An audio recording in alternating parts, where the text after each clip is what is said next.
बंगाल में बीजेपी की सरकार बनते ही बदलाव दिखने लगे हैं।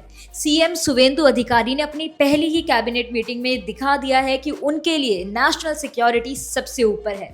पहले दिन ही उन्होंने 6 ऐसे बड़े फैसले लिए हैं जो कि सिर्फ स्टेट को ही नहीं बल्कि पूरे देश को इम्पैक्ट करेंगे।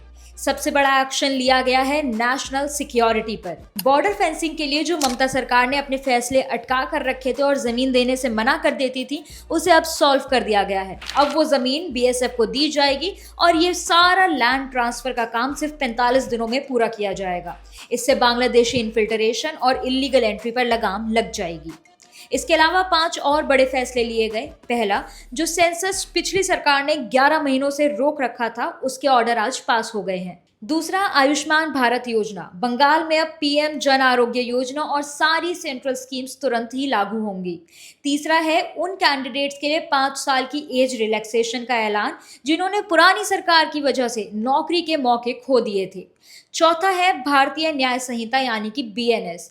ममता सरकार ने बंगाल में बीएनएस लागू नहीं होने दिया था, लेकिन आज से ही पूरे स्टेट में बीएनएस इंप्लीमेंट कर दिया गया है। फिफ्थ अनाउंसमेंट है आईएएस और आईपीएस ऑफिसर्स को अब ट्रेनिंग के लिए दूसरे स्टेट्स में भेजा जा सकेगा। देखो, ये तो साफ है कि ये सिर्फ एक कैबिनेट मीटिंग नहीं थी, ये बीजेपी का एक मैसेज था कि अब बंगाल में अपीजमेंट नहीं, सिर्फ गवर्नेंस चलेगी।